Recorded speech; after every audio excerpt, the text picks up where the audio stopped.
Let's get right to our panel with MS Now political analyst Molly Jong-Fast and former Republican Congressman Joe Walsh, who's since left the GOP and become a Democrat. It's good to see both of you guys this morning. So, Molly, if it is communism when Democrats fight for the expansion of public benefits, what do we call it when Trump creates a policy, a program that takes money from billionaires and then redistributes it to families, to children around the country? Yeah, I don't know. I mean, it's a little on the nose, right? And again, this is the thing. So many of these programs, and you hear this, Zoran talks about this, they're free buses. They're what New York just enacted, universal pre-K and childcare. And we see that in New Mexico, too. Those are, New Mexico is a great example. They had money from oil and gas, and they used it for free childcare. That's a state that has a high rate of poverty. And the idea here is that mothers and fathers can go to work and have children. Now, you have a country where they want, the birth rate is in decline, and there, it's constantly these conversations about how to get people to have more kids. And here is a great option. So that's where we are at this moment. And look, I think it's, remember, Trump runs on fear. And he thinks that this is a scary word and that it will get people scared and get them voting for him. But a lot of people feel that capitalism, though it's great and it works, and I'm a big fan, that some limits on it, like, higher taxes for people with unspendable wealth, that's really an 80-20 issue. So that's where we are, I think. Joe, I want your take on how successful this kind of message could be outside of Trump's base and existing supporters. I ask because there's a new Washington Post analysis of data from the Bipartisan National Conference on Citizenship. It shows a plus 43% influx of Republicans and right-wing figures invoking communism since last summer, now averaging about 600 times a week. House Speaker Mike Johnson is one of them, and I want you to take a listen to some of his comments.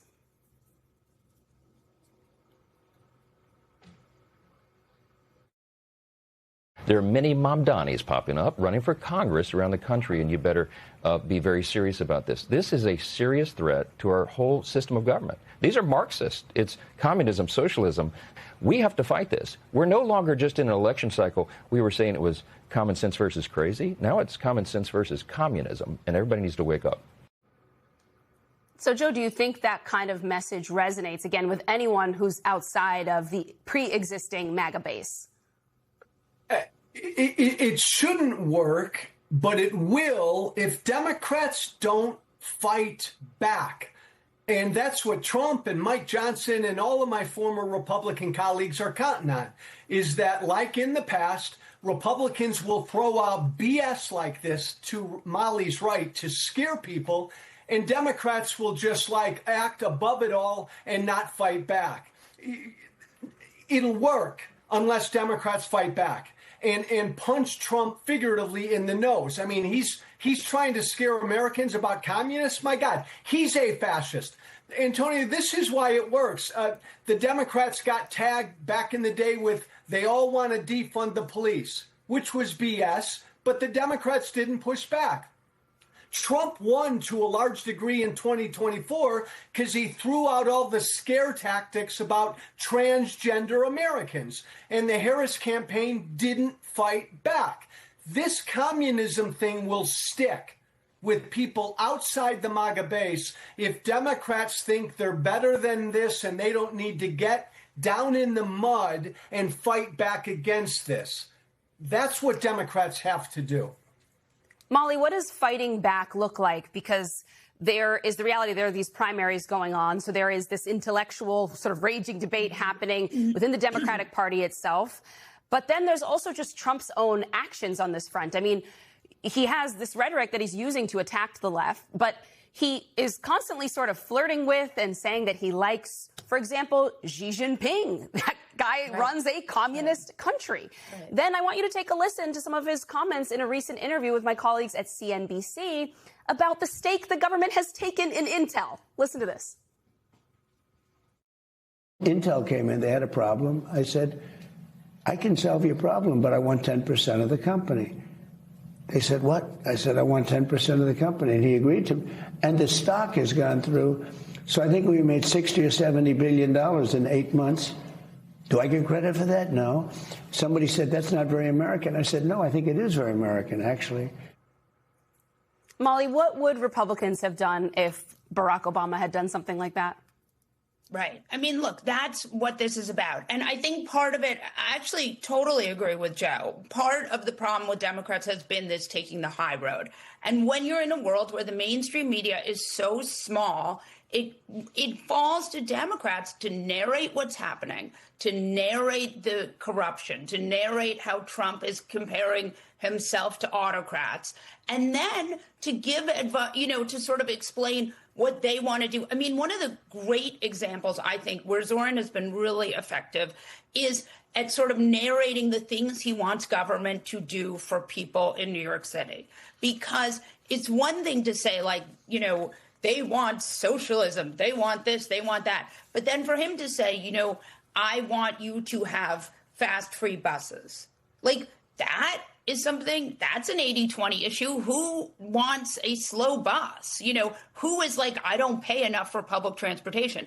And so I think that's a really good example of the way that Democrats have to push back. But I do think Joe is totally right. If you don't meet them on every single one of these fear-mongering tactics, every single one of these phrases has to be responded to either in the negative or in some kind of other pushback, because otherwise if you don't respond, it just sticks.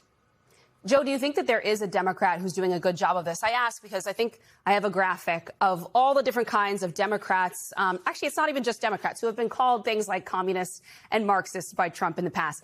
Adam Schiff definitely would not qualify as a communist. Kamala Harris, not a communist. Nancy Pelosi, Hillary Clinton, Joe Biden, Barack Obama, Liz Cheney, General Mark Milley. I mean, you get the point here, Joe. Yeah. But is there someone who you think is pushing back on this kind of framing and doing a good job of kind of calling out how little teeth it all has?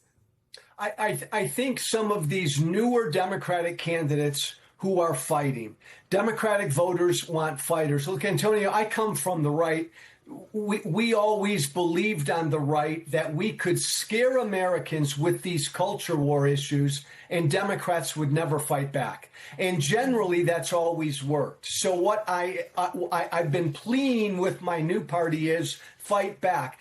The Democratic Party isn't communist. There are no communists running for office right now. I mean, take that lie head on and punch back. Right. Trump is literally a fascist. Point to one thing, ICE. Masked federal thugs on our streets, lawlessly abusing the constitutional rights of immigrants and citizens. My God, talk about that. Talk about everything Trump's doing that is fascist, knowing most Americans don't know what communism or fascism is, but you've got to get in the ring and fight. Throw off your coat. And again, don't think like you're speaking to people who listen to MS Now. Speak like you're talking to regular Americans out there, and get in Trump's face and punch him back on this stuff. Molly, I want to ask you, or have to ask you, about what's going on in Michigan right now, since Mallory McMorrow just dropped out of that race. And it seemed like a large part of the problem for her was that she couldn't quite figure out how to explain where she stood between Abdul El-Sayed, who's clearly the more progressive option in the race, and Haley Stevens, seen as establishment backed by Schumer. What's your read of sort of where she failed and where the dynamics of Michigan are headed? So here's what I would say. She didn't necessarily have a lane the same way that some of the other candidates did. Stevens got the endorsement from Schumer early, and the Democratic establishment rallied behind her. So then you had a candidate in Dr. El-Sayed, who had been very involved with Bernie and had also run public health in Detroit. And so he had his own kind of world. Remember, he's a doctor, and he had this position in the state. So you had two people who had just were sort of more established and had more of a base. And then you had a third person who was kind of splitting it. And I just think, for whatever reason, she's been such a good candidate and she's spoken so well. And remember, she sort of shot to fame with this extremely important speech about how the right was trying to make it seem as if the school, about these sort of school board fights, which was really meaningful. And she talked about being a mom. I mean, she's quite a good candidate, but I just think this was not the race for her. And I think it was really, it's got this a very late primary. It's not till August, and it's gotten increasingly ugly. And remember, this is a seat Democrats really need to keep. So it would be really nice if everybody came out of this primary very united around one candidate.